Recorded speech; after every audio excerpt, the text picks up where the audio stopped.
Hello everyone, I'm Bruffy1322 and welcome to highlights from the second round of the Multi-Class Endurance Championship Season 5. Round 2 took place on Olympic GP, which is a challenging city circuit that sees drivers wind their way around the streets, going over, under and next to other parts of the track. Since Season 2, Olympic GP has always been the second track in an MCEC season, and this round is actually a carbon copy of track and car combination from Season 2. With some tricky turns and iconic hairpin section, there's always plenty of chance for good racecraft to be shown here, and it always ups the ante when it comes to lapping traffic in comparison to the longer Blaine County 24 hours in round 1, especially when there's big gaps between the pace of the vehicles as we have here today. GT1 drivers for this race were in the Huntley S, with GT2 drivers in the FQ2 and GT3 drivers in the Patriot. If you want to watch live coverage of all the races either before or after you've watched this roundup, check the description or pinned comment for videos that do just that, and for all the information you need about the championship, including past seasons, full calendar, rules and regulations and more, check the description and pinned comment for all the links that you may need. So we're starting obviously as always with the PS4 GT1 race, and we saw a great battle between our two main protagonists from the first race, Young Bright Hawk and Ryan W1. They had a great battle all the way through. Obviously at the start here we're seeing how they managed to get up into their positions, first of all with Ryan managing to go for an overtake into third place around the first part of the lap, and Young Bright Hawk taking advantage of a few crashes and getting up into fourth place. So then we had the top four, as you can see there, with Kenzor keeping the lead from pole position. Then we had Flaming Gun in second, Ryan in third and Young Bright Hawk in fourth. Young Bright Hawk would then get an overtake done around the rest of the first lap on Ryan W1, going around the outside and giving him the inside for the hairpin, and these hairpin sections are generally where you see the most overtaking going on around Olympic GP. And then Flaming gets held up a little bit by going into the back of Kenzor. That gives Young Bright Hawk second place, and then he makes short work of Kenzor as well and gets up into the lead. Now obviously at the same time as this is going on, Ryan behind is trying to essentially follow him through and get up to the top positions as well, and it seems like both of these two guys are going to be fighting it out probably for the GT1 championship as the season goes on. So here we can see, obviously just going straight to Ryan's perspective of what we've just seen, he manages to take advantage of some Kenzor and Flaming basically getting held up a little bit, and is able to get up into third place first of all, and then he makes the move to get up into second place as well, and he then starts chasing down Young Bright Hawk. Behind them we have a good battle between Flaming Gun and Brinker. Brinker had some controller issues for round 1 and had a much better showing in round 2 here, having a good battle with Flaming for quite a lot of the race. Obviously, as we're seeing here, starting off after the first few laps, we've got Young Bright Hawk and Ryan now in first and second place. Then we've got Flaming, and there is Brinker, who managed to work his way through the pack as well. And yeah, they have a really good battle over the final podium spot. Obviously Flaming got that podium spot in round 1, and it was really good action, you know, overtaking, attempting to overtake, good racecraft being shown, good defense in certain corners, and then trying to find a way to get through from Brinker's perspective and trying to keep Brinker behind from Flaming's perspective. On lap 19 out of 35, Brinker manages to get the move done down the inside, but it's not over because, you know, Flaming Gun is still right there. But unfortunately, on lap 20, the very next lap, Flaming thinks that everything's going great as everybody goes off to the back there and seemingly crashes, but as it turns out, he was just disconnecting from the race. So it was our first disconnection in the championship on PS4, and unfortunately that meant he couldn't continue fighting for that third place, and Brinker was able to get his first podium. But going back to the battle at the front, this was great. You know, the position changes all the way through the race were fantastic between Young Bright Hawk and Ryan, just swapping positions, you know, seemingly every lap, getting some great overtakes. Obviously Young Bright Hawk making a little bit of a mistake there, and then Ryan trying to take advantage of that. It was just all the way through, they were barely separated. In the end, Young Bright Hawk did have a better best lap, but seemingly, as we just saw there, made a few more errors, and it was more the consistency of Ryan W1 that kept him close by. But yeah, they were just, as you're seeing in the perspective, I've tried to include as much as I can with the lead changing, but we're already on to lap 29 out of 35, coming to the end of the race, and they're just still side by side, more than an hour and 15 minutes into an hour and a half long race, and they can't be separated. It was just really, really good battling from these two GT1s, and like I said, because they seem to have the underlying pace that they're pulling away for everybody behind, it seems like these are the two that are going to be fighting for the championship, and that's how close they were at the line as well. Ryan W1 does manage to make that move stick and keep first place and get his second win of the season, with Young Bright Hawk very, very close by in second place.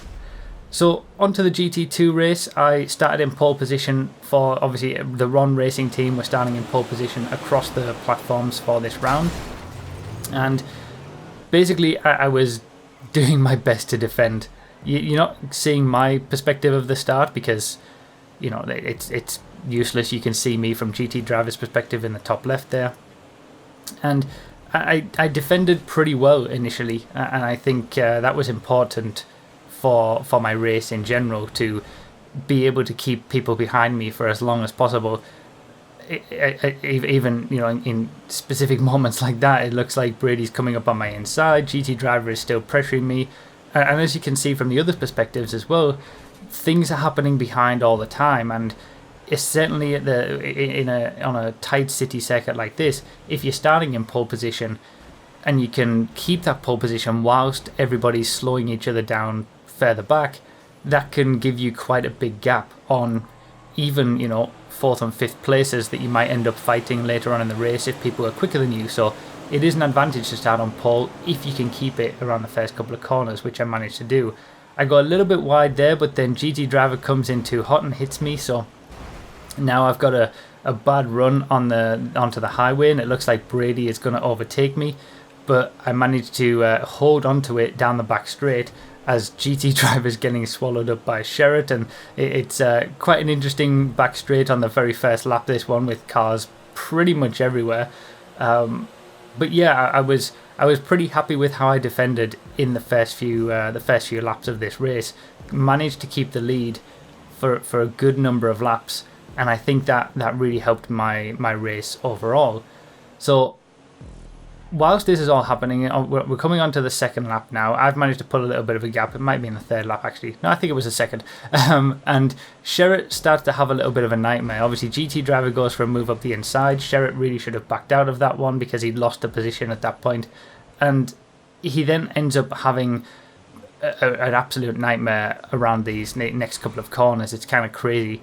But Sherritt had the best lap in round one, and he also had the best lap when we got to the end of this race. So Sherritt has probably the best speed over a single lap than everybody in GT2, but he hasn't managed to put it together in a race yet, and his consistency hasn't been that great. And that ended up, after those crashes, he was trying to recover and managed to get some positions back again, but then gets taken out, as we can see here, unfortunately, and dies, and that led to quite a funny moment on the stream.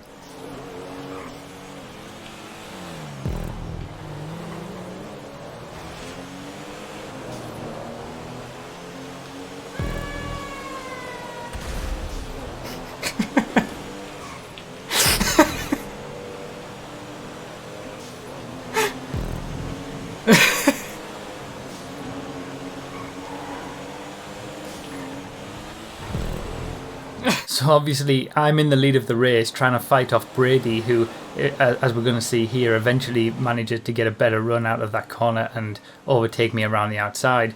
I just lost all composure with that moment and just started laughing. But I had managed to defend. I was in second place by lap 7, but I make a slight mistake into the first corner. That allows GT Driver up the inside, and AJ Axel comes around for good measure as I make another mistake. These are very slight mistakes, of course, but it's enough. And I felt like this was kind of a continuation of round 1, where I felt like I'd given up the positions very easily, and I felt a bit weak in despite the good defense that I'd shown in the first couple of laps and managing to keep the lead for so long. And the fire inside of me to race hard had kind of gone a little bit. But then I sniffed an opportunity on that very same lap later on the back straight, where I get a good runner of Ajaxo and then do a nice little comeback into the nice little cutback, I should say, into the hairpin, and got third place back. And that from that point I didn't actually look back, so that reignited that fire a little bit. Here's Sherritt again having another nightmare later on in the race, and he ends up respawning. And we have a rule that you're not allowed to respawn, and as you saw, his car was left when he respawned, and this is one of the reasons why we have that rule in the first place, because then the GT1 driver of JJ Canex ended up hitting that. So he ended up having a total nightmare. Sherritt managed to recover to 4th place as GT driver ended up taking the win from Brady. I haven't really shown any footage from that because it was mainly all done in the pit stops. GT driver generally had the better pace and was able to overhaul Brady, who made some late pit stops. Sherritt managed to recover to 4th place, but then got a penalty for respawning, so that put him down to 7th because there was a really good battle over 4th place from the 4 drivers that we just saw there. And I kind of had a very lonely race to 3rd place, and I was pretty happy with that. I kind of enjoyed having no pressure in that and got my first podium of the championship, and I was really happy with how I executed my race in terms of pit stops and things like that, and I was able to just relax. I wasn't on the pace of Brady and GT driver, who seem like they're going to be championship contenders, but at least from my perspective I managed to execute a good race. Ajaxo ended up taking 4th place, obviously after Sherritt's penalty. So now onto the GT3 battle, and what we see, obviously Horst Demo is starting in pole position for the Ron Racing team, and he gets an early lead, and Sherritt is obviously further back. Shady Fruit is obviously further back for the Presivex team, trying to work his way through the field. Shady Fruit was obviously our winner from round 1. He gets a nice overtake done up the inside on Obst here, and then he sets about trying to that gets him into 5th place, and he sets about trying to catch up to the top 4. But then, as we see here, he ends up crashing into C. Wilson's car, which ends up disappearing, and that is some monumental lag. I've never seen lag quite like that before. He ends up getting held up behind Obst, and at his first opportunity, which is lap 5 being the first chance that you have to make a pit stop, he makes his pit stop, and then he that was a great idea, because as you can see, as some GT1 cars come past him, he ends up having a lot of GT1 cars get through him. We see 2 more here, and then that's all the GT1 field have already passed him at this point. Meanwhile, at the front, Horst Demo and Diglett were battling with each other, slowing each other down. That continued all the way through the race, to the point where they were very, very close at the line as well, over 2nd place. But Shady Fruit had put in some great laps and some great pit stops that, in the end, with that early pit stop, he was able to put in those lap times, those clean lap times, very similar to kind of what GT driver did in GT2, and just taking an early pit stop, putting in some lap times, and overhauling people when they ended up making their pit stops. Horst Demo in 2nd place made some late pit stops, so Shady Fruit only got the lead very close to the end, but he'd done enough to overhaul him during a pit stop strategy and didn't have to actually do any overtaking on track.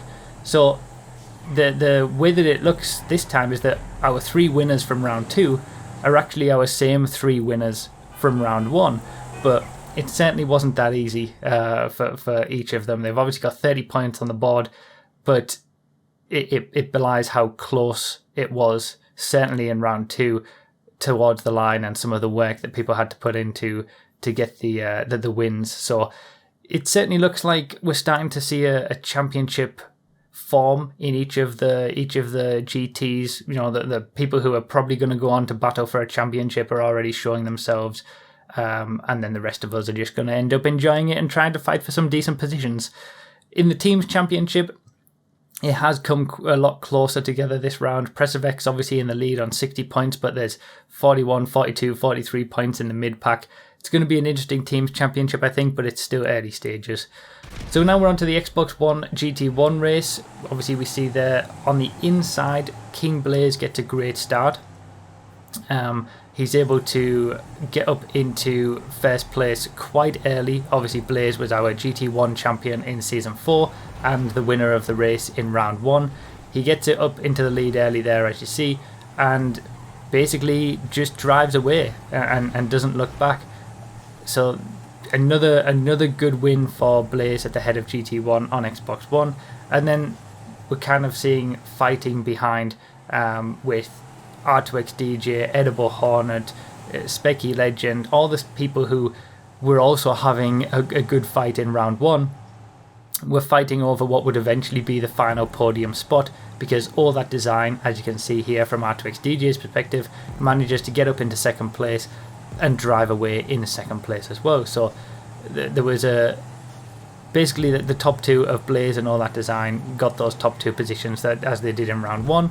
And then there was a really close fight over third place in the final podium spot, which R2X DJ would end up taking after a post-race penalty for Trumpet. He ended up getting the position in the actual race and crossed the line in third place, but he ended up getting a late penalty, post-race penalty, that dropped him down to fourth and gave R2X DJ the third place. So it was the same top three really from Round 1, but again it was much closer. As you can see there's third and fourth crossing the line, very close, and then fifth, sixth and seventh.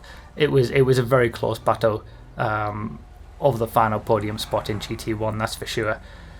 So yeah, now we'll move on to Xbox One GT2, and I have to say this is probably one of the best races I've ever had the pleasure of commentating on and spectating in the entire MCEC across all the seasons. G-Ross from pole position gets a big lead, and Matty gets up into second place, but then that gets that gets cut, and the lead that they have, G-Ross ends up getting involved in an incident. Matty catches and takes the position, and then they start fighting with each other, losing time as well, getting involved in a few incidents with each other. And then there's essentially the top six in GT2 were all separated by a few seconds in certain parts of this race, with differing pit stop strategies, some people making early pit stops, some people making late pit stops, all coming together towards the end. There was about 5 different leaders of this race during the course of the race. The quick overview that I give it here absolutely can't do it justice. It can't possibly do it enough justice. So what I have to say, I highly recommend watching the full live stream footage of this race, of the Xbox One race. There's a great race, obviously, like I said, in GT2 over third place that's going on at the same time, but most of that live stream was just focusing on this GT2 battle, because it was it was kind of a 6-way fight for the win, and it was just incredible. So yeah, I highly recommend, if you're going to watch any race live, obviously myself and Hammer are spectating over it, we're watching people's perspectives live, switching to my spectator perspective. This is where G-Ross obviously loses the lead after getting involved in that incident, and this is kind of where it all comes together. G-Ross and Matty were pretty comfortable in first and second at this point, but then they start fighting with each other, and that allows everybody else to close in. And yeah, in the end, Horizon Jets, who finished in last place in GT2 in round 1, ends up having a great comeback with some early pit stops and putting in some good lap times, and carves through the pack. As you can see there, the top 4, they're all fighting for position, with Charlie Addo, our winner from round 1, in there as well. But Charlie Addo is kind of similar to Sherritt on the PS4 GT2 side, where he has the best lap a lot of the time, but ends up making mistakes, certainly in this race. So Horizon Jets came through the pack, ended up fighting G-Ross for the lead of the race. Again, I can't do this enough justice, because I've missed out a load of stuff and a load of lead changes and action. Like I said, go watch the full live stream. But Horizon Jets gets the lead, has a decent gap at this point coming into the final stages of the race, but starts making a few mistakes. We're coming into the final 5 laps. Horizon Jet starts making a few mistakes, G-Ross is able to put some more pressure on, and then what ends up happening is Horizon Jets makes a fairly big mistake, and that allows G-Ross to take the lead in the final few laps of the race and go on to win the race. But it was so close between the top few. Horizon Jets obviously did very well to finish in second place, because he finished in last place in round 1, so that's an absolutely great recovery, you could say, from round 1 to round 2. And then we had Matty H and Farrugia fighting over third place after Farrugia had a nightmare first few laps and got involved in an incident. He managed to come back as well, and this is how close it is to the line. We had a lot of close finishes across all the platforms and all the GTs in round 2, so really good. Obviously that's how close the second, third and fourth finished as well across the line. Incredible race. Just go watch the full live stream of that race. It's down below in the description. It was incredible. So GT3, this was a little bit less incredible, I guess you could say. RJ Slow, obviously from pole position for the Ron Racing team, got around the first corners first, got into an early lead, and then there was a little bit of an optimistic move going into the first corner, which caused a monumental crash, as we see here, and that gave RJ Slow an even bigger lead, and he never looked back from that point on. He had the best lap of the race. He had a massive gap, as you can see already. This is even just halfway around the first lap, and he's already got a massive gap, and that was pretty much it for the entire race. Major Copyright and Recited, who were also fighting for the top few positions in round 1, were also fighting over second place, basically swapping positions throughout the race, and they ended up again very close at the line over second place. These two were certainly they were far enough ahead of those behind. SG Appleby finished in 4th place, and then there was a few disconnections as well in Xbox One GT3, which meant that only 6 GT3 drivers finished. But yeah, these two definitely had the pace to fight over second place, and they were never really had a risk to lose third place either. And then, like I said, close finishes as RJ Slow comes and crosses the line in first place quite easily with a big gap.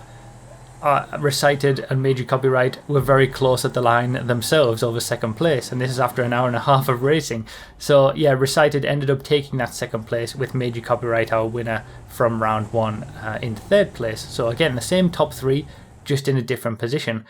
As we see the Drivers' Championships, it's kind of a similar story in terms of points that we see on the PS4 side, at least first of all, with 30 points and 24 for 2 firsts and 2 seconds. Same top 3 for GT1. GT2 changed up a little bit, with G-Ross getting his first win and Charlie Addo dropping down a little bit, but we got a long championship and a lot of races to go. This could all change. Certainly GT3 seems very competitive, very interesting between the top 3 at the very least, and we'll see if anyone else can jump in on that. Second, third and fourth in the Teams Championship for Xbox One are identical on points, with Ron at the top with 58 points after obviously starting on pole position this race and making the most of it. Okay, so PC GT1, we actually managed to get a PC MCEC race done this time. Rockstar allowed it, thankfully, with their servers actually working. Mindless Riff obviously started in pole position for the Ron team in the top left, as we're seeing there, but gets overtaken by Mild, and then manages to do a little cutback, as we can see there, to get back into first place.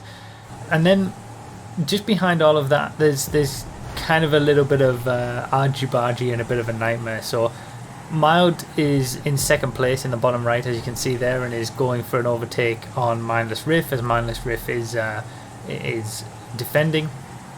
And then it gets all very, very tight and close going up here, and Mild makes a slight mistake and hits the inside of the barrier.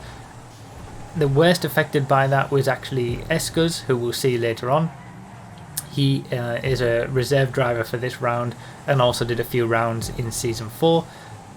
But we'll see how he fares with that as well. But when it comes to who made the biggest benefit from that. We've obviously got Mindless Riff, who was in first place and wasn't affected, and then Cleo in second place, as you can see there, fighting over the top spots in the early stages. And then coming in last place, that's Ezko's right there, reserving for the Maze Bank team. And we can see how badly he gets affected by that original, crash first of all. So he's right at the back.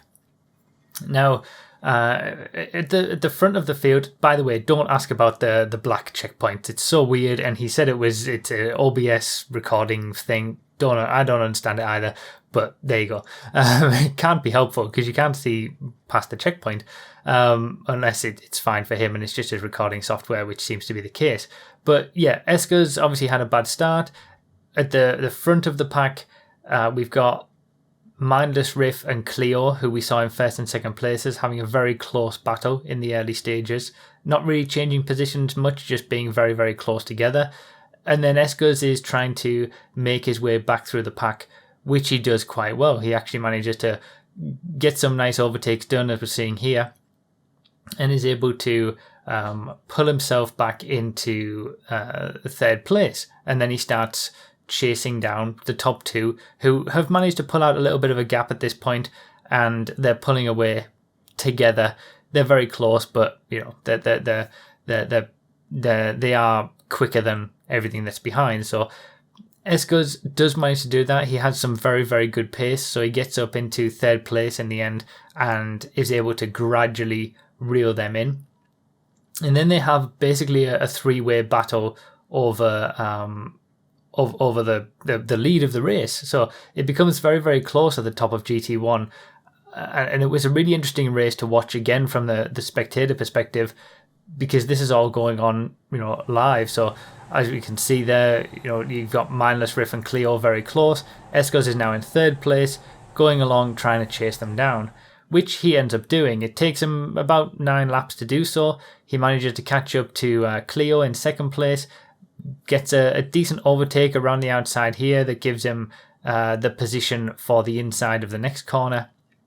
And then at this point, Cleo starts to make a few little mistakes, certainly quick enough for third place and keeps that third position, but fades a little bit. So it's basically a two-way battle for the lead as we come on to lap 14. It takes another 5 laps for Ezko's to catch up to Mindless Riff, and they have a little bit of a battle, and then Ezko's decides to take his first pit stop. And obviously his idea here is to put in a quick lap, and by the time Mindless Riff comes in to take his pit stop, he's hoping to beat him out of the pits. So basically doing the undercut that you would see in Formula 1. Now there's no fresh tyres or anything like that in the MCEC, but he's hoping to just put in a quicker lap time. And obviously the next lap, Mindless Riff does pit to try and cover that off and be able to defend. And this is where we can see the outcome of that. Ezko's manages to carry the speed around the outside into the first corner and does take that win. So 1 lap was all he needed to take that. And Ezko's and Mindless Riff do continue to be close all the way through the race, as you can see right there. They're pretty much, there isn't that much changing of position, but they're just never separated by more than a few seconds, and it gradually it extends and contracts again in terms of the position, the distance between them. But in the end, Ezko's does manage to take the win with Mindless Riff in second place, very close behind, and Cleo in third. Now, PC GT2 served up a really great treat in the early stages with a 4-way battle for the lead. And Benimi, who was our Season 4 GT3 champion, gets a good start from second place and gets into the lead early on.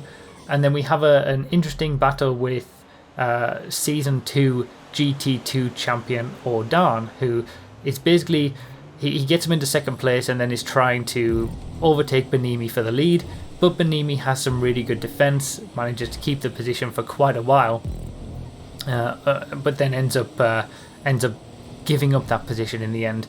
Ordan manages to take the overtake, get the overtake done, but as we can see from the perspective, there's 4 guys here. Benimi, Ordan, Mountain Jed, and Daniani, And there's also Sunken right behind this battle, so really it's a 5-way battle for the lead. And I think this is going to be a common thing in GT2 PC. We're going to see this sort of thing all the way through the season, and it's going to be really an interesting championship fight, and every race is going to be many drivers could take the victory. As you can see there, that's where O'Dan manages to take the lead, and Mountain Jed gets up into second place. Benimi and Danny then start fighting over third place, and this is how close they are. All 5 of them, 5 drivers separated by 2 seconds for the lead of the race, about 20 minutes, 30 minutes into the race. Pretty incredible. They had a great race. But yeah, O'Dan at the moment, Season 2 GT2 champion, is in the lead. But then later on around the lap, there's some weird, I don't know whether it was a lag drop or frame drop or something like that, as Daniani comes in for his pit stop, giving Benimi the 3rd place back. But obviously pit stops happen and then it all comes together towards the end again. But yeah, we can see from Benimi's perspective, O'Dan was in the lead and then just kind of teleports, whether he made a mistake and it lagged or it was just a random frame drop on his end. So he loses the lead. That gives Mountain Jed the lead of the race, and O'Dan is back behind Benimi, who does another good job of defending his 2nd place for at least a little while. Now, Mountain Jed is able to drive away at this point and take the victory, and O'Dan manages to get past Benimi again and get up into 2nd place through all the pit stops and everything. And then we've got a great battle, a 3-way battle over the final podium spot between 3 drivers, and it's the other 3 drivers from the 5 that we saw originally who were fighting for the lead, with Benimi and Daniani fighting over 3rd place. And then just behind these 2 we've got Sunken as well, as you can see there from looking back from Benimi's perspective. And this is where it all comes to a head on this is the final, coming on to the final lap of the race. This is the 2nd last lap of the race. Sunken goes around the outside of Daniani, gets a better exit out of the corner, and also manages to overtake Benimi, so goes from 5th to 3rd, whilst Benimi then gets caught up with some of the poles on the outside there, gets slowed down. Daniani is able to take that position back. So basically 3rd, 4th and 5th places coming onto the last lap of the race end up switching positions entirely. 5th goes to 3rd, 4th stays where in 4th, and Benimi, who wasn't 3rd, goes down to 5th. And it's still very, very close right up until the next few corners. Obviously this is the very last lap of the race for the GT2s, but the Daniani and Benimi have a few issues coming into the corner just down here, and that kind of signals the end. They weren't able to catch up at that point, and there was no changes of position after that point. So even though we didn't see much of him, Mountain Jed was able to take the victory. This is the first GT2 race, obviously, with O'Dan coming through in 2nd place, and then we saw that great fight over 3rd, Sunken managing to take it in the end. And yeah, I think PC GT2 or GT2 across the board really is going to be an interesting championship to watch throughout the course of the season. Now, GT3, we had the Ron, very similar to the Xbox race, the Ron Racing driver, Beta 1 Hit, leading from pole position. There wasn't as much carnage in the first few corners on PC as there was for Xbox One. We didn't see a massive crash like we did there, but nevertheless, Beta 1 Hit had some good underlying speed, led from the front and was able to drive away, at least in the early stages of the race, but then started to fade a little bit as the race went on. So in 2nd place we had Berserker, and in 3rd place we had B-Dogs. And as the race got into the final, this is just a really nice shot that I wanted to include, by the way, as we're going to see the GT3s come through, but it shows Olympic GP how you've got the sort of the GT2s going around there, then the GT1s go across the top, and then the GT3s will come along again, and then the GT2s will go across the top. Certain shots like this, they're just nice to include. But there you go, as you see, Beta 1 Hit in the lead, and he's able to drive away a little bit. Berserker manages to get into 2nd place, and B-Dogs is in 3rd place. And there's fairly decently sized gaps between them for most of the way through the race, but towards the end, in the last sort of 15 or 20 minutes, Beta 1 Hit starts to lose a bit of pace and also starts making a few mistakes as well. And, you know, that sort of thing is natural for an MCEC race. These are races that are 1.5 hours long, where you've got to be concentrating every single lap of the race. We can see the distances between them coming into the final sort of 10-15 minutes of the race. There's not an awful lot of gap between these top 3 drivers in GT3. And it can happen to anyone in any class. You just lose some concentration, you get a little bit tired towards the end of the race, and you've got to be aware of that. And Beta One Hit ends up making it. There's a rare glimpse of Mountain Jed, by the way, the leader in GT2, because he will be an important part of what we're about to see.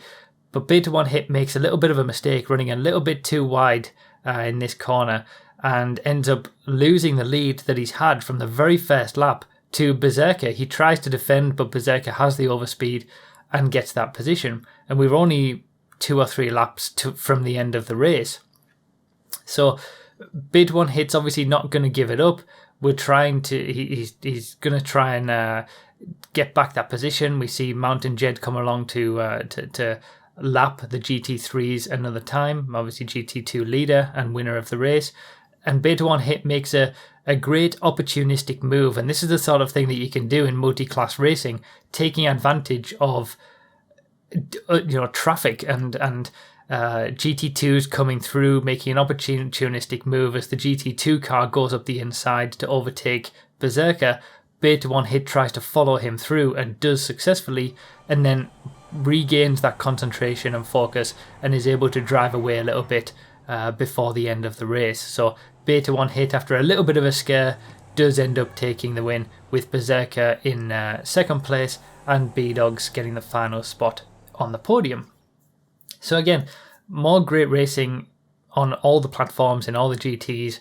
Obviously the PC, GT1, GT2 and GT3 Drivers' Championships are just the same as the finishing positions for this race, because this is the first race we've managed to get done on PC. Round 1 obviously we had to postpone.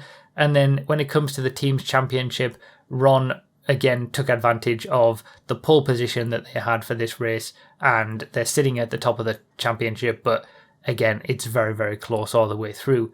When it comes to the overall team points, we've got Ron also at the top of the championship there as well, but again, there's so many points still to hand out across all the platforms and all the rounds for the rest of the championship that it's too early to really call the team's championship anyway at this point.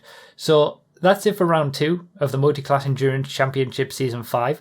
You can either keep up with the championship live each weekend on Twitch, or just wait until the next episode of these highlight videos. And as I said, you can also watch the full uninterrupted coverage from each of these races with spectating and commentary for Xbox One and PC, plus my race alongside the footage from one driver from each GT for PS4, with the live stream videos as well. All of the links for those, as well as any other info that you may need about the championship, can be found down below in the video description and pinned comment.